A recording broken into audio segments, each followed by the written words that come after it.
I would like to thank Mayor Johnson for being here today, as well as CEO Martinez and other city and district leaders. I would like to also welcome U.S. Education Secretary Miguel Cardona to this event virtually.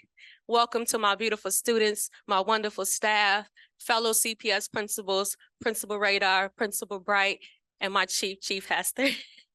And finally, I'm proud to welcome several CPS alumni who will be sharing their unique stories about how their high school experience prepared them for post-secondary success. As a high school principal, it is my job to ensure that each and every one of our students leave our school well-equipped and prepared for success in the college, career, or in civic life. We do that by giving our students the tools that they need to succeed, by showing them the different pathways that are available to them, and then helping them choose the one that's the right one for them. It takes hard work, it takes resources, and it takes a culture dedicated to student success. Here at Diet, we are focused on creating a culture of post-secondary success by connecting our students to academic opportunities that interest them. We also have challenged our students and encouraged them to aim high. We've created systems and structures that ensure our students' emotional well-being needs are being met, that we attend to their mental health and well-being, both in and beyond the classroom. We have worked tirelessly to establish partnerships and grow programs that our students find meaningful in extracurricular and out-of-school opportunities. Every one of our graduates has a story when they leave our high school. It is our job to ensure that their story ends with a diploma and endless possibilities for the future. So again, thank you everyone for being here. And now I'd like to turn it over to CEO Martinez, who will share some student achievement data.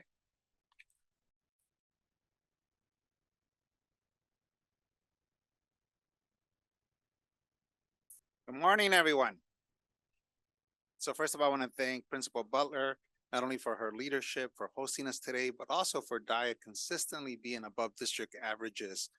Thank you for everything you do, ma'am. I also want to thank Education Secretary Cardona, who will be speaking live stream in a few minutes for being part of our event. I want to thank our Deputy Assistant Secretary Bernadine Futrell from the Department of Education, who will be here with us in person, just en route from O'Hare, as you know, with the crazy snow. I want to also thank Chairwoman Taylor, Board President Shi, and Vice President Elizabeth Todd-Breland, who I know is here, and our labor and community partners for being here today and for their tireless work to deliver a high-quality education to every Chicago student. I also want to thank the Kenwood Oakland Community Organization for leading the way on support and services here at Diet. Finally, I want to thank Mayor Johnson. I always say he is the busiest man in this city, the hardest working person, for being here today to spotlight our amazing students and for your leadership as we continue to build on this progress. Thank you, Mayor. We're absolutely thrilled about the progress that our district is making, especially when you look at our district, when you look at the perspective of 20 to 25 years ago. And remember, each and every one of these data points represents real students with real dreams and real achievements. And we could not be more proud of them. Especially, I want you to think for a second. This class of 23, their freshman year ended June of 2020. And remember what happened March of 2020. Remember also how they started their sophomore year. So when you think about that last year, their senior year was probably their most normal year. I want you to take these results and put that in that context.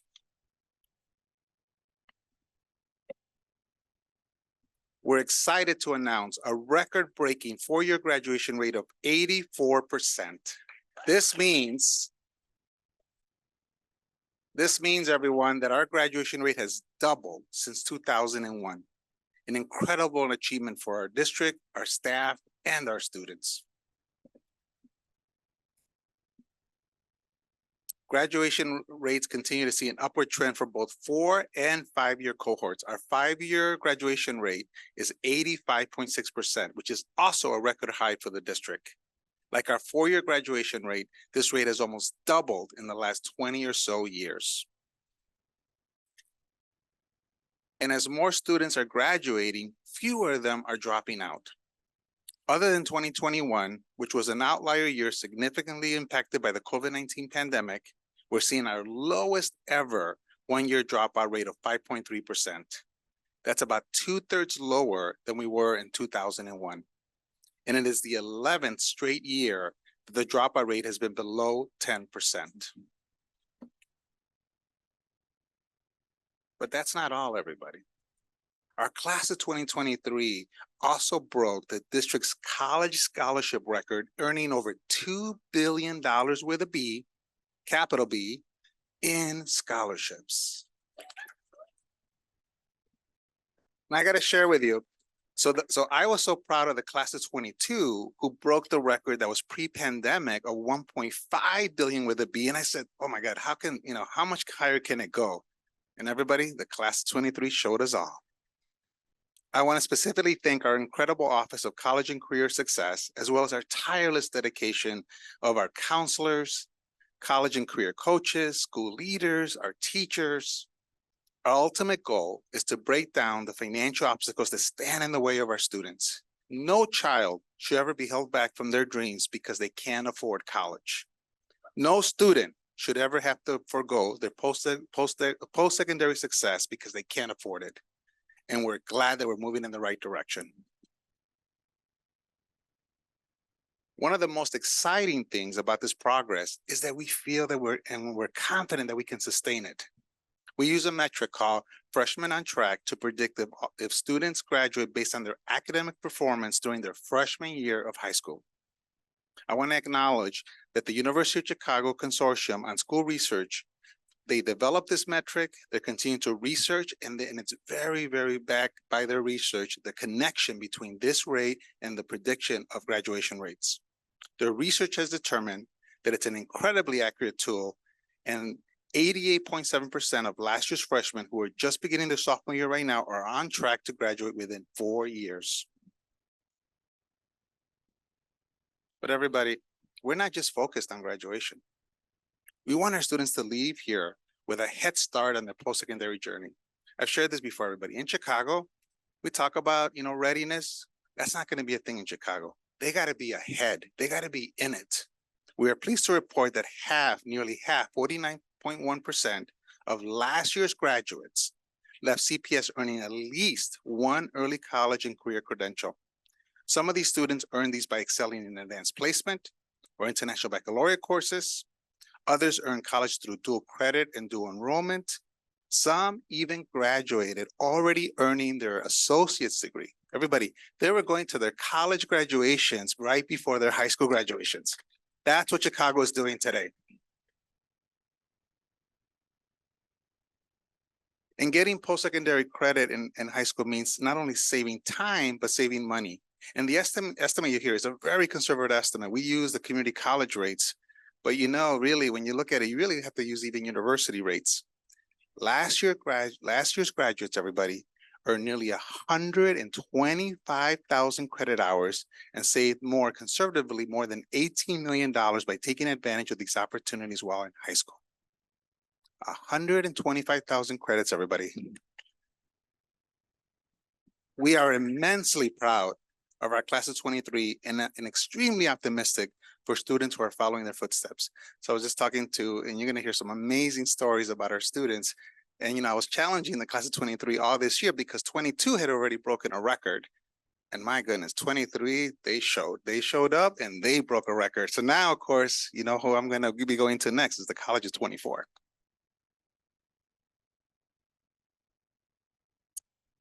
For 2 decades, the number of students enrolling in college after graduating high school has been steadily on the rise, growing nearly by 22% since 2004. And during the COVID-19 pandemic, we saw a small dip. In fact, it was interesting. I was coming into the district during that time. Colleges and university presidents were reaching out to me, asking me because they saw enrollment declines and they were panicking. They said, "What can we do? What can we do?" And I remember telling them, just stay steady. Just hold on. Our students are going through a lot right now. Give them a chance, right? They're still, we're going through this pandemic. They're trying to figure it out. Between the CPS classes of 2021 and 2022, We experienced a 3.4% increase in students enrolling in college. This is among the highest year-over-year increases that we've ever seen. And I'll do a little bit of a spoiler alert. Class of 23 is even going to be stronger, everybody. So just wait for that data to come. We can't report it because it has to be official, but just know the momentum is continuing. And you're going to hear directly from the students that are part of that class. We're also encouraged by a college persistence rate of 73.4%, among the highest in the nation, everybody. So not only are they getting into college, they're staying in college. This reflects the many layers of support we provide our students after they enroll in college. For example, we're currently spearheading the Alumni Support Initiative that provides recent CPS graduates with mentorship opportunities to ensure they're staying on track. And we established the College Compact Initiative, which brings together institutions of higher education so we can collaborate and promote equitable outcomes for our students. It is heartening to see that the hard work is paying off. And of course, we're not achieving this work alone. You know, our mayor talks about this. This is about collaboration. This is about partnership. That is the way the city will move forward. And we're so fortunate to have so many amazing partners, and these are not all. And I will ask, we need even more partners. We want to give our children even more experiences, internships. We want them to see what their careers are going to be like. One of our most important partners is the federal government, which is why I'm so pleased to welcome the U.S. Secretary of Education, Miguel Cardona, who is joining us virtually today. Mr. Secretary? All right.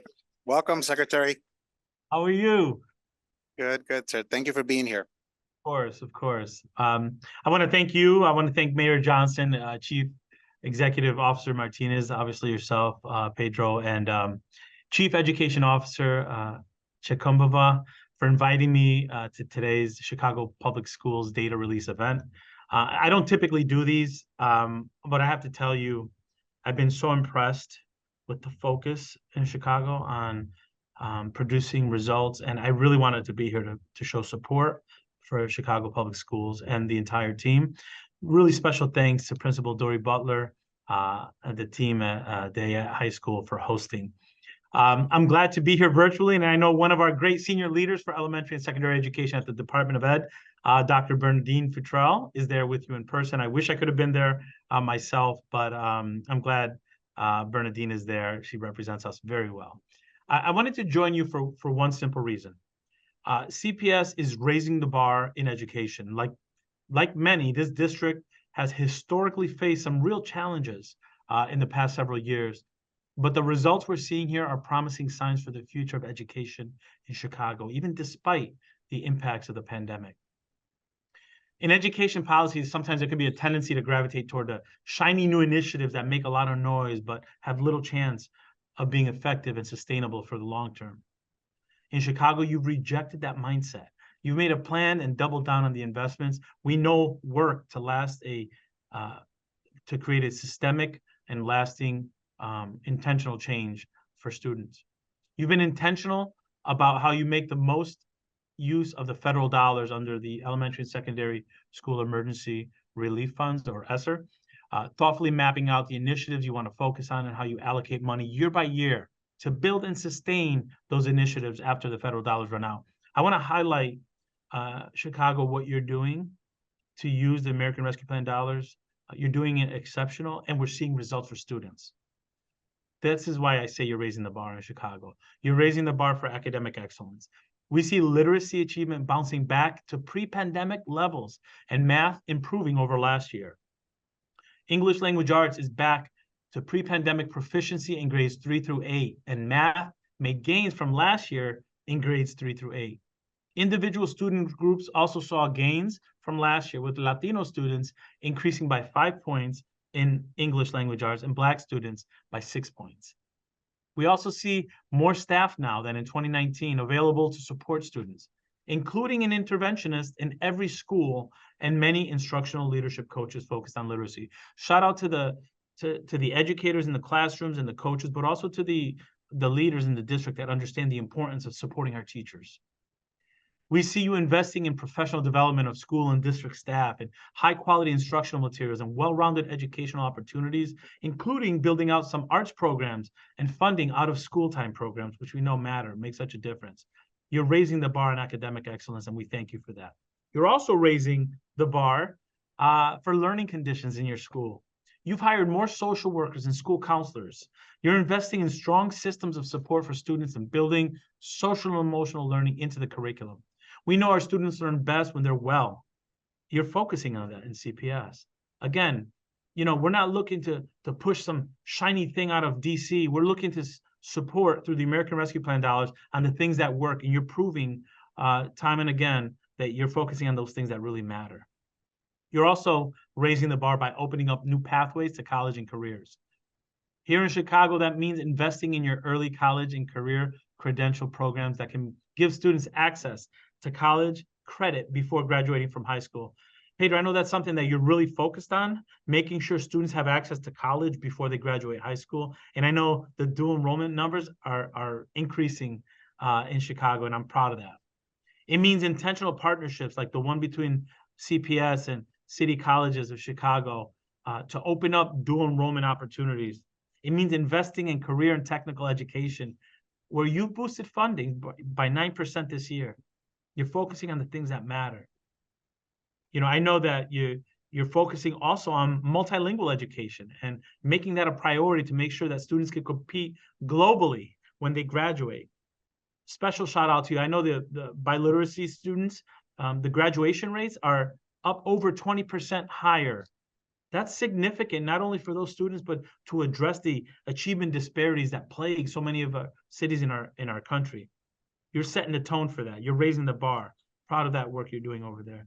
You're doing exactly that through your $2.5 million investment in doubling school-based dual language programs and coordinators and expanding the seal of biliteracy to 19 more schools. The bottom line is, Chicago, you're proving the value of substance over sensationalism in education. You're focusing on the things that matter most. It's making a significant sustained improvement to the core instruction in Chicago, which it means that the benefits of this are going to continue. And you use the federal rescue dollars the way they're supposed to be used. I'm here because I want to highlight what you're doing in Chicago and lift up Chicago as an example across the country of how the federal dollars could be used to create sustainable programs and focus on the things that really matter. There's so much more work to be done, but I'm honored to join you today in celebrating the results you've achieved so far. So congratulations, Chicago, and continue to raise the bar. Thank you. Thank you, Secretary. Thank you for your support. None of this could be possible, everybody, without our mayor, who is a true champion for education, a true champion for the work we're doing here at CPS. We will have now our mayor speak. Thank you, everyone.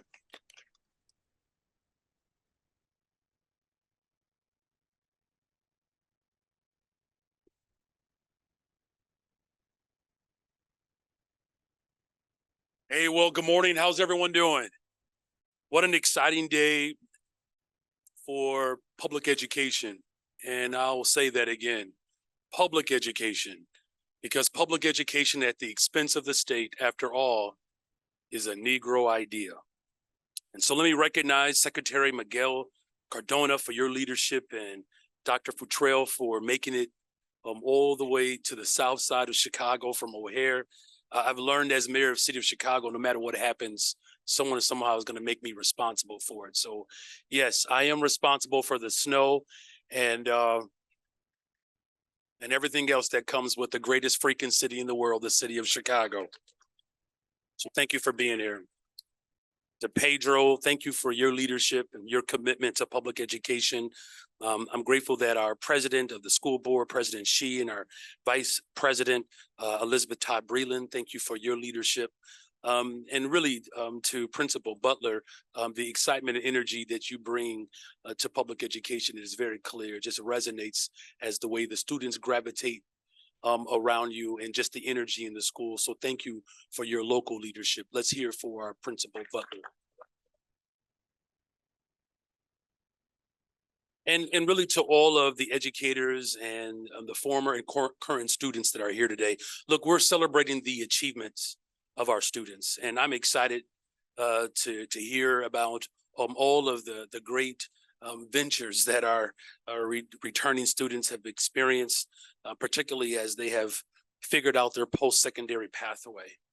You are certainly inspiring a generation of graduates, and with all of the work that you are doing, you're building towards a better, stronger, and a much safer Chicago because of your commitment to life after high school. As we listen to your achievements, it's so important that we recognize how far we've come as a school district. Many of you know that I've been a public school teacher, teaching 7th and 8th graders. Nothing prepares you better to become mayor of Chicago than teaching middle school in the Chicago public schools. And I say that because Secretary Cardona expressed that we are now synonymous with progress. That didn't happen overnight. It happened with tremendous struggle. And the partnerships and the collaboration that we are moving in that greater direction towards, of making it a part of the everyday experience of Chicagoans. That is what inspires us most in this moment. You know, when you talk to a 7th grader, if you know anything about a 7th grader or an 8th grader, at 7 o'clock or 8 o'clock in the morning, the sky could be falling. Tremendous anxiety and fear. By noon, they're ready to start their own business and they're ready to take over the world. I mean, that is really it captures what we are experiencing right now as a nation, where there is anxiety and fear on one end and hope and aspiration on the other.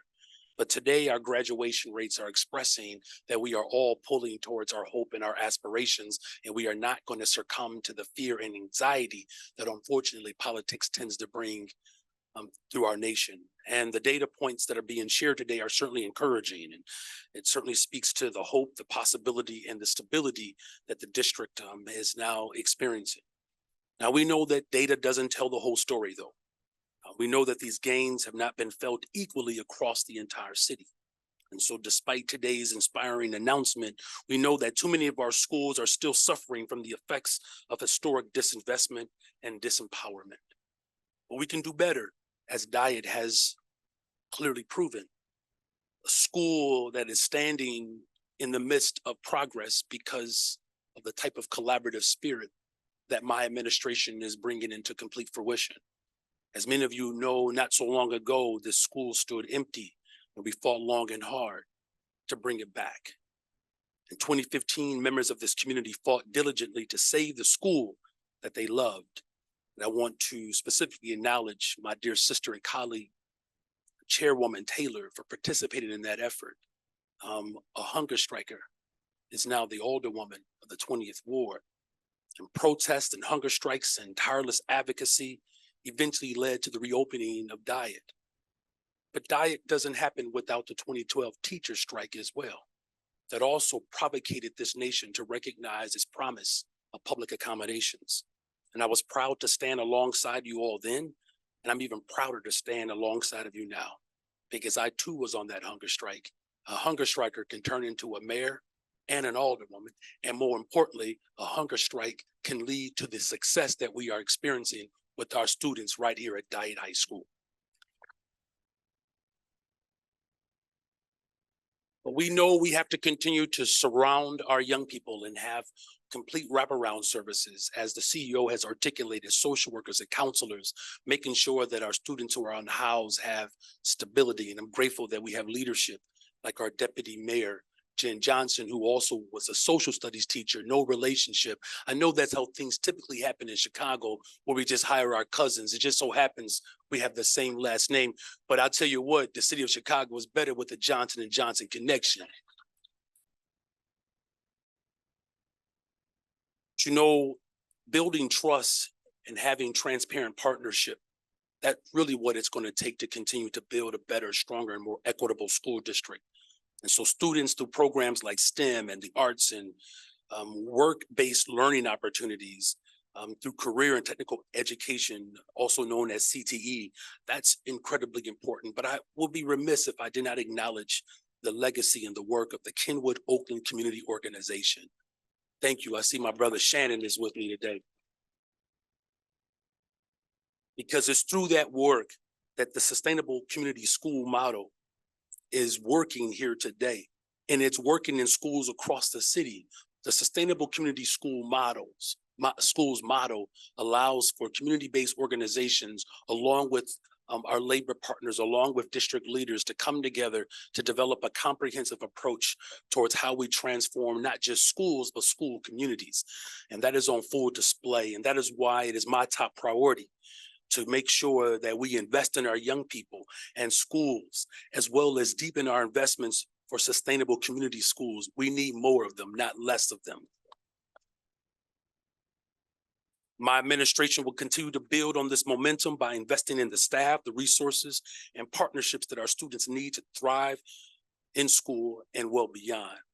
And we will continue to focus on equity, which is the key to keep our graduation rates climbing with the goal of reaching 100%. We will prioritize community partnerships that will ensure our students' academic, social, and emotional needs are being met. It takes all of us to invest in our young people. And in order for our young people to experience their complete purpose, we have to make sure that we are surrounding them with every possible opportunity we can. Expanding career and technical educational opportunities, as one example, will allow students to discover industries and jobs that match their interests as well as their abilities. Most importantly, we're here today not just to talk about a finish line. We're here to talk about a standard of excellence, and excellence can only be fulfilled when community is playing a part.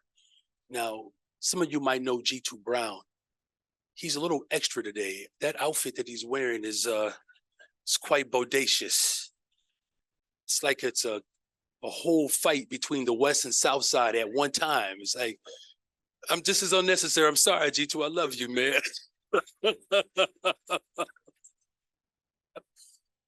But G2, who starved himself, who's led a movement not just here in Chicago, but across the globe. So when Cardona lifts up the city of Chicago, understand that he is lifting up freedom fighters that are leaving a mark for the entire country.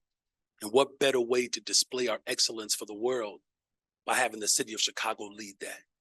And so I congratulate everyone today for the outstanding achievement. In order for us to build a better, stronger, and much safer Chicago, it literally will take all of us. And it looks like that's what's happening. And with that, it is my honor to bring the Chief Education Officer, one more time, y'all, I'm gonna try this. Shukumbova. Close enough. Shukumbova. Thank you.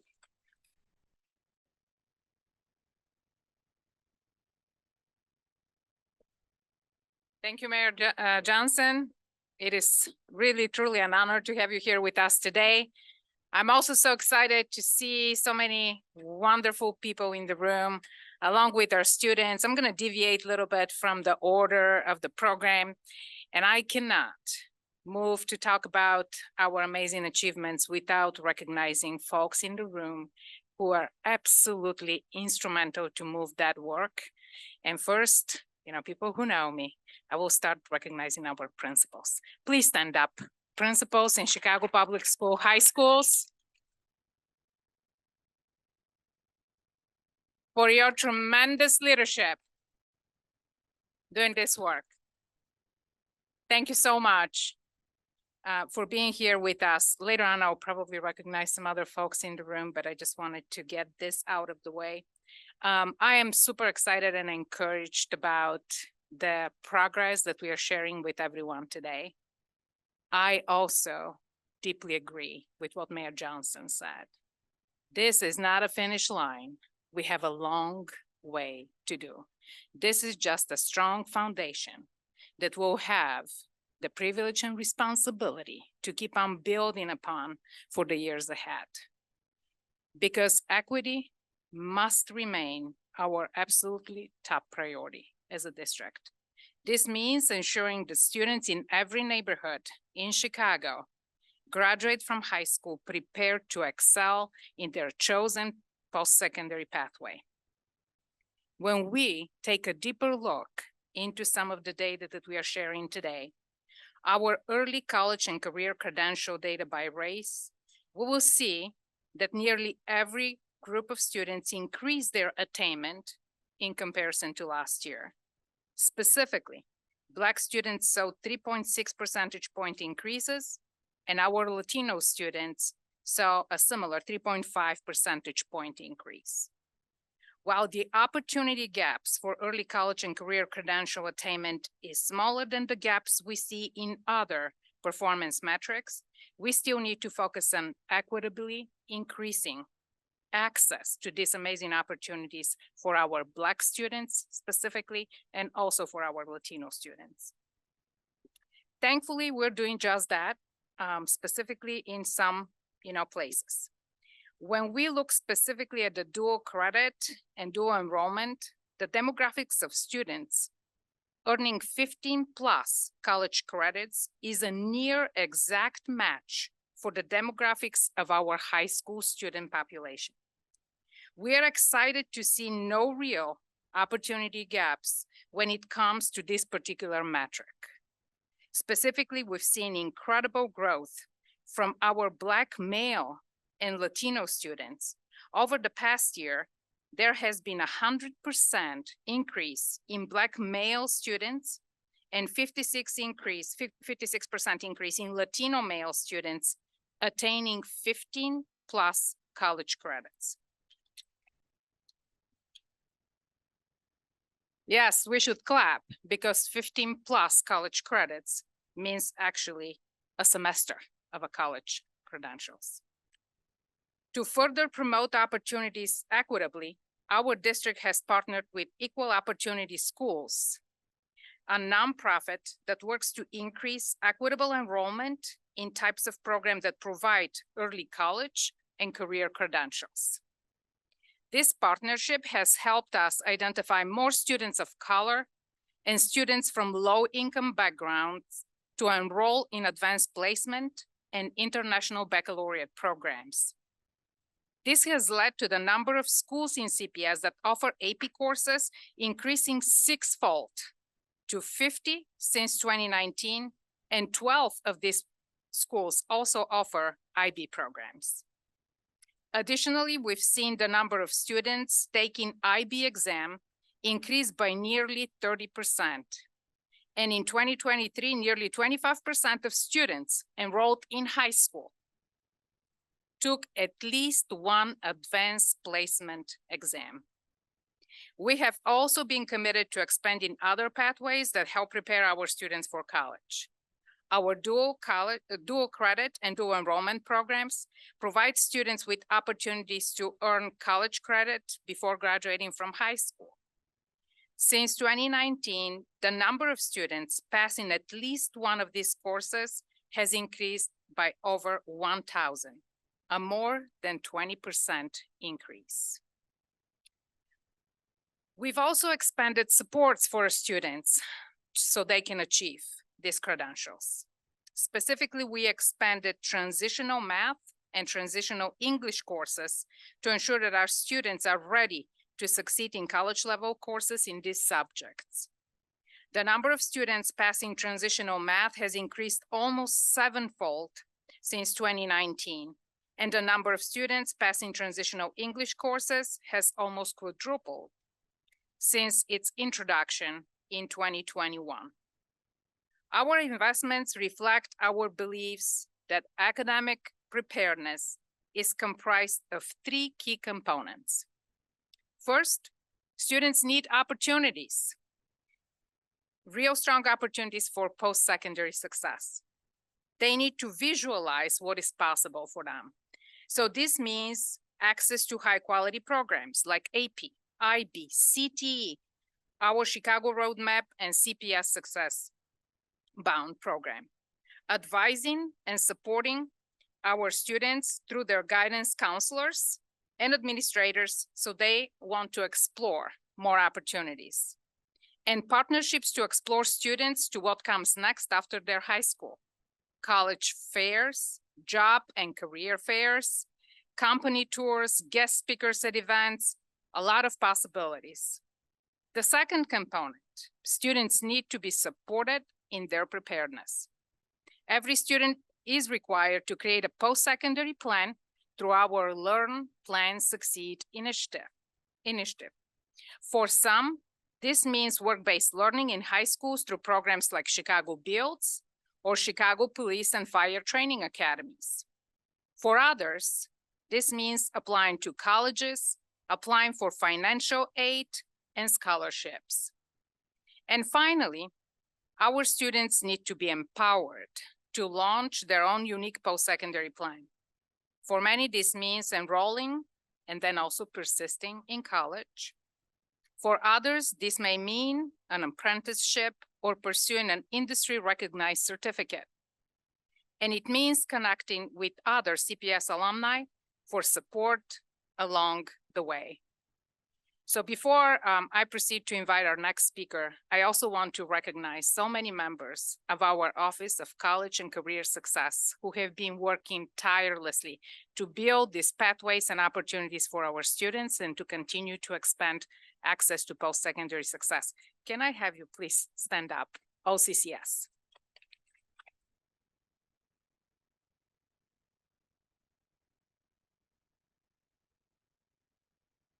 Thank you.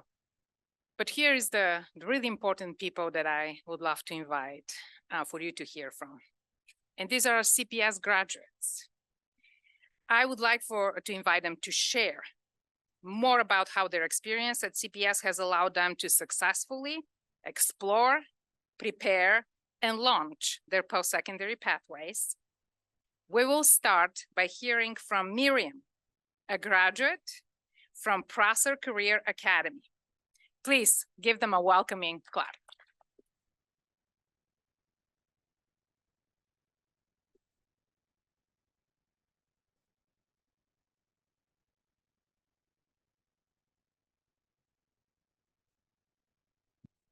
Hello, everyone. My name is Miriam Ibarra.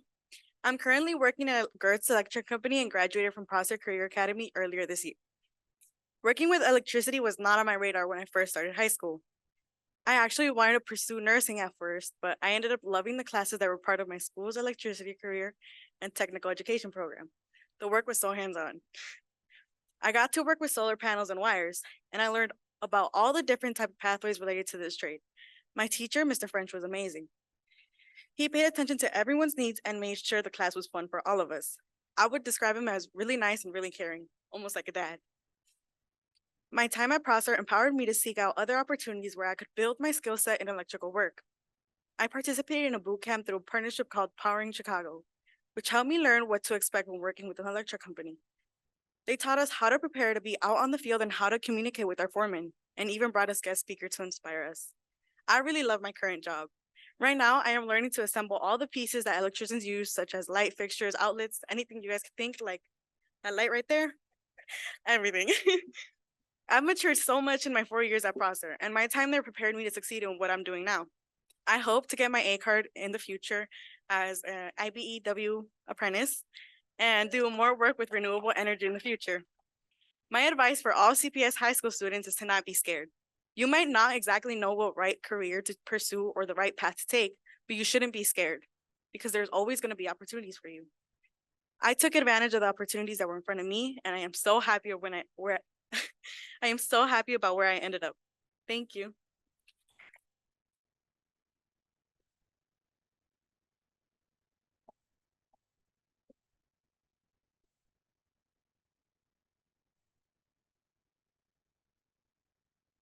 Sorry guys, I'm a little shaky.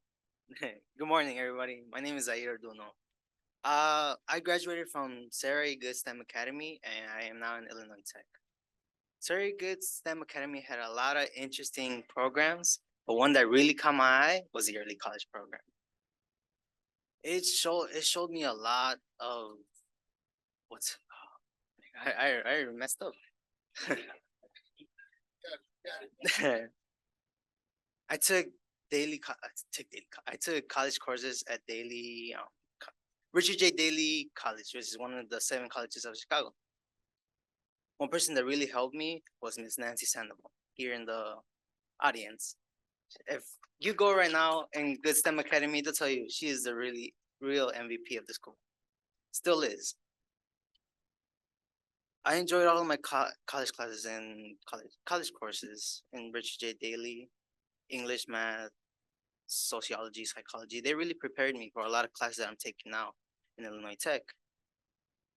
I fell in love with computer science, so I got my associates in computer science.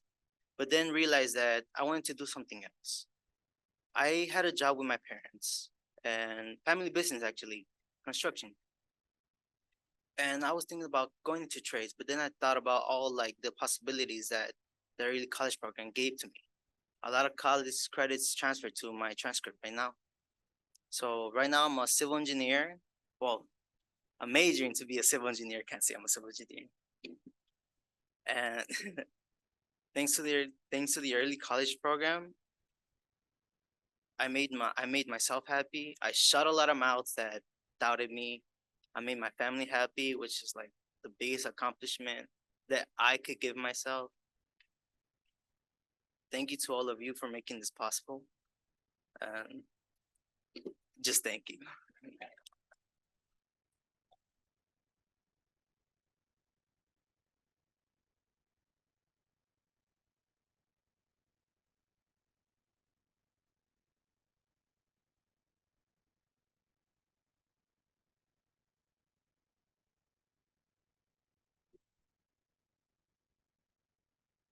Good morning. My name is Sorali Nicasio Medina, and I'm a current freshman at DePaul University majoring in health sciences.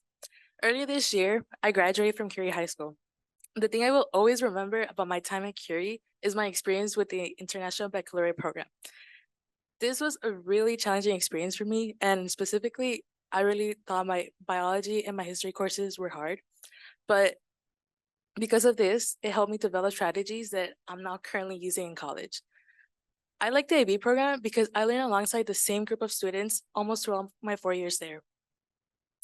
This made me really comfortable and like I have a safe space to be with where I could be myself.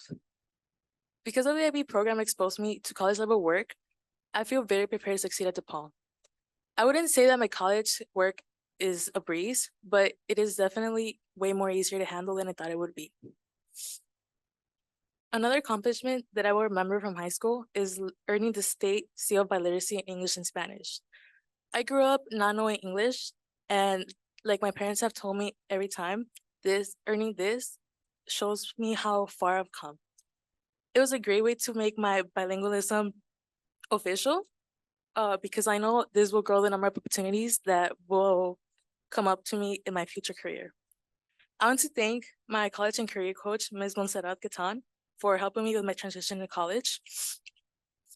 She was very attentive and patiently helped me through every step of the way.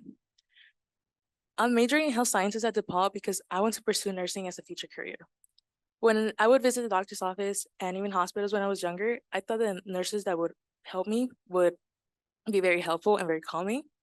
And now because of the pathways that I was exposed to at CPS, I have the same opportunity to be that helpful and calming force for others. I'm so glad that all of my work paid off and hope that students who are still in high school keep persevering and never give up on their dreams. Thank you.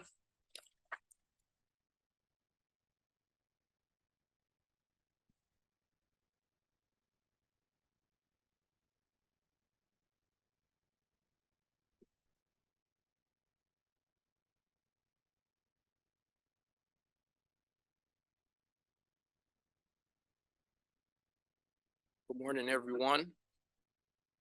My name is Travius Hollins, or you can call me Trey, and I'm so excited to be back here at Diet High School.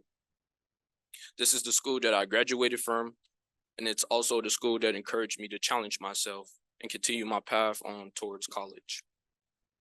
One of the most impactful things about my Diet experience was taking part in dual enrollment credit.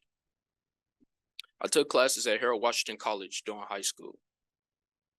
I was a little hesitant at first, but I wanted to push myself, and I knew that these classes would help me prepare myself for college.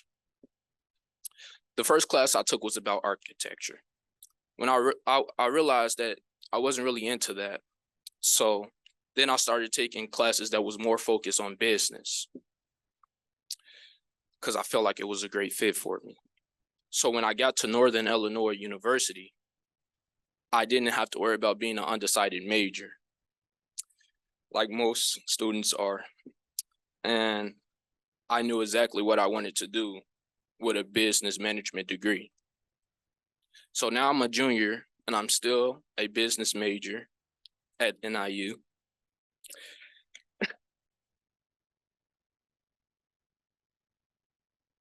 because my ultimate goal is to one day have my own business in construction and demolition and more jobs moving forward. And my time at Diet wasn't only about academics. It was about the opportunities too. I participated in art clubs. I took digital media classes. And I even had the chance to visit HBCUs around the country. I graduated Diet as an extremely well-rounded student in person. Even with all the hardships that I had to face, I'm still pushing forward now, and I'm still going through things, but I'm still pushing and showing the effort and showing that you can too do it also.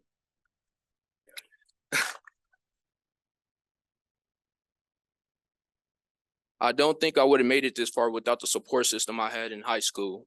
So I want to thank all the staffs at Diet for helping me raise the bars for myself. Not only thank them, but my family also, because they pushed me to go to college too. So if you are a high school student right now, I believe it's important that you put in the work now and don't wait until later to make a decision on your future. Figure out your passion early, because it can make all the difference in stepping towards achieving your goals. Thanks to the education I received at Diet, I know that I'm well on my way towards achieving mine. Thank you.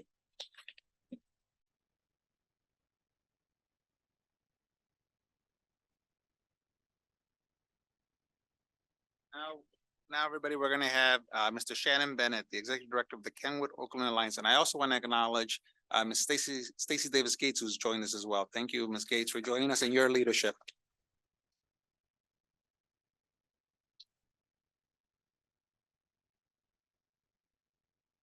Good morning, everybody. My name is Shannon Bennett. I'm the Executive Director of the Kenwood Oakland Community Organization. And since you all are in our neighborhood, we do a little something. When I say Coco, I say, uh-oh. So check it out. Coco, uh-oh. All right, thank you. This is a little something. So we are one of the premier community organizations in the city, if not the country. We're very proud to have been partnering with Diet for the last probably 15 years or longer. We've worked with Diet through its ups and downs, and we've partnered with great leadership like Principal Butler and Ms. McLeod, who actually reopened Diet with us.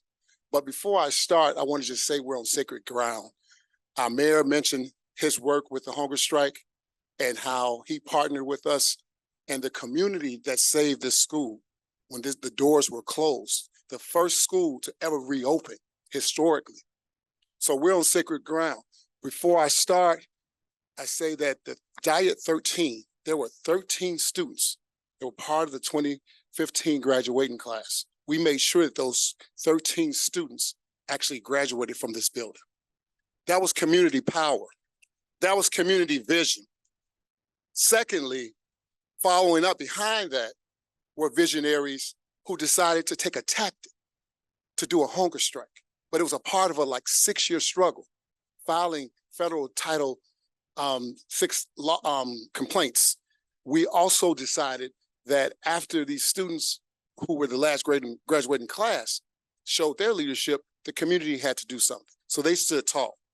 Hunger strikers like Irene Robinson, who's in the first row here, G2 Brown, Mark Kaplan, Alderman Jeanette Taylor. So just want to set the stage of where we are. We're on sacred ground here. That's how I believe it. And then just what we're here for today, I want to thank those young folk who stood up and bravely told you how CPS prepared them. I think it's a kind of it's out here now, it's not a secret, but this dual enrollment piece, we're onto something. Our students are really earning and learning earlier, and it's inspiring them at the best time of their lives when they're about to take that next jump. Why wait before they graduate to introduce them to something that is probably going to be one of the most important parts of their lives? So that dual enrollment piece is great.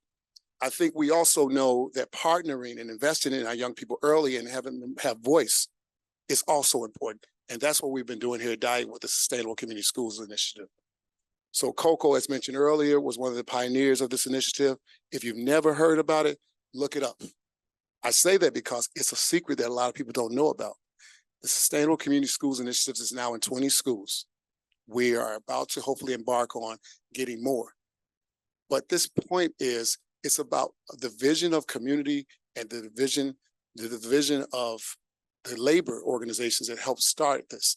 But never could it happen without the teachers and the great administration at all of these schools. So you got schools like in Brighton Park, you got different communities that are all a part of this initiative. So that's one of the other reasons we're here today, is to talk about the value of partnership and true partnership and equal partnership, because we work together a lot. We take students on trips. They just came back from New York. I couldn't go, but we had a great time last year, New York, DC, to see schools. So I just want to make sure people know why we're here and how we got here, particularly at this school, but honor all the work of all the schools and all the students in CPS. And I just want to give a shout out to the Principal Butler, folk like Mr. Color, who's behind the scenes. You all might see them floating around here today. And my man, Coach Gill, and a lot of the students you see here are part of the Diet basketball team or some of our athletic programs who've been helping you around. But we have a special thing going here. So we want to support this. We want to grow this. And we believe that this whole district should be a sustainable community school village. By that, you can have other focuses. We love IB. I think IB is one of the other well-kept secrets in CPS. But we also know that community has to be welcome into schools. That's parents being in schools meaningfully. So that's the model we're working on hard here at Diet, along with other things. So I just want to thank you all for coming out and turn it back over to CEO Martinez. Thank you, Mr. Bennett, for your leadership and the great partnership here at Diet. So now we're opening it up to Q&A. First of all, let's applaud our students one more time, everybody, because I got to tell you, they stole the show.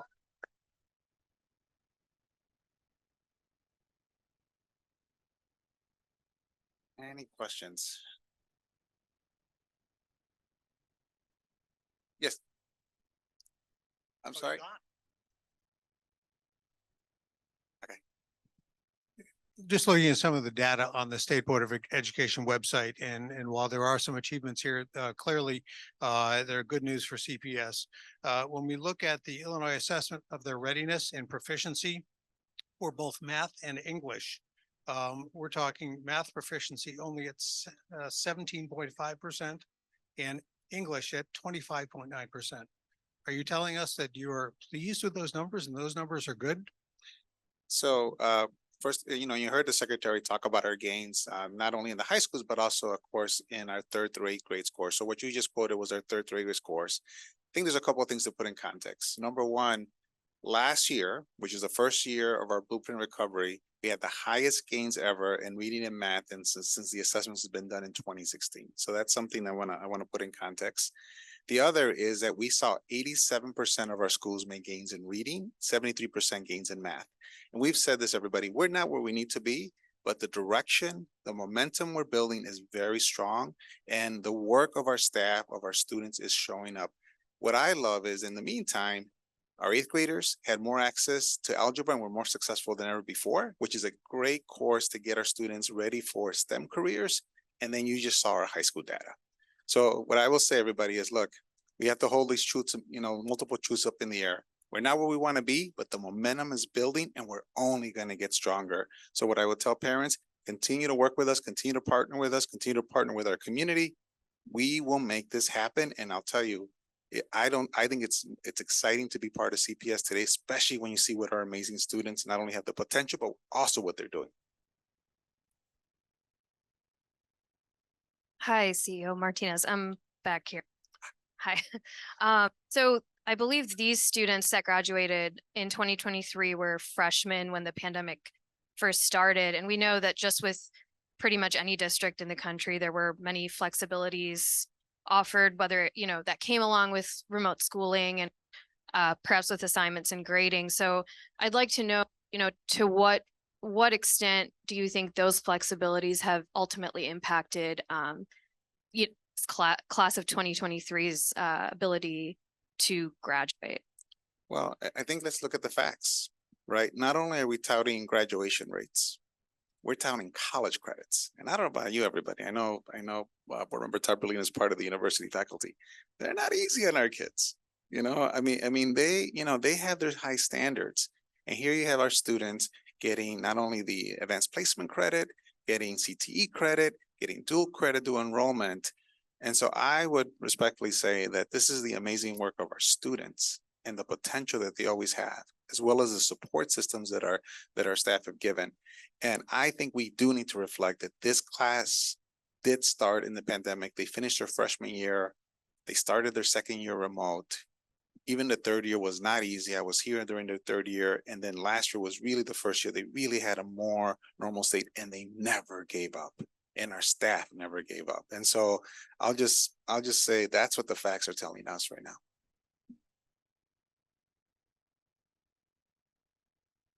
Yes.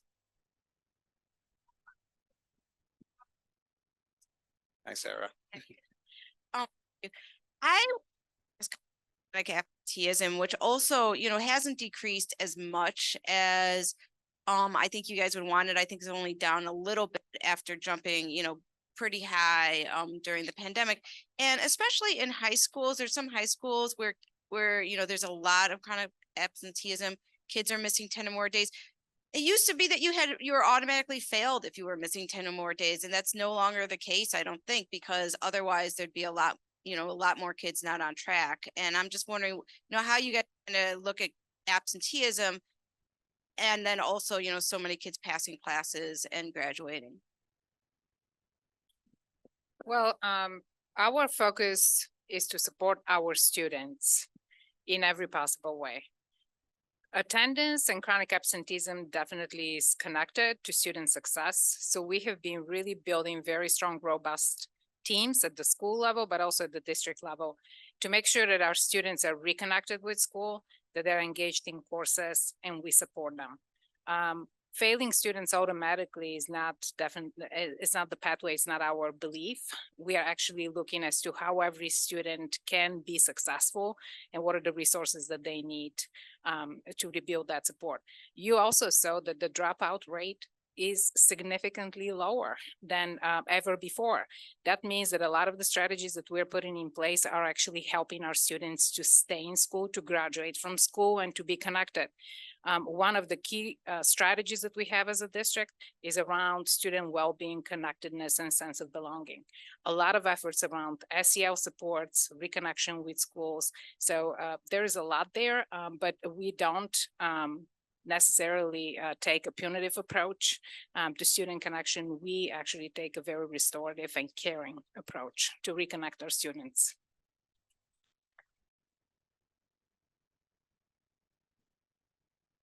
Hi, Secretary Cardona credited American Rescue Plan dollars in helping to produce some of the that we saw today. But my understanding is that those funds will be expiring in a few months. Can you talk about the district's ability to sustain the current, the ability now, and if those resources aren't currently in place, plans to gather resources? Yeah, so first of all, I want to first really give credit to our board, because they really wanted us to talk about this. The fact that, yes, these investments are making a big difference. One of the things that our board pushes was to align our priorities based on our equity framework, based on need, and we're seeing the results of that. We've said this before, everybody.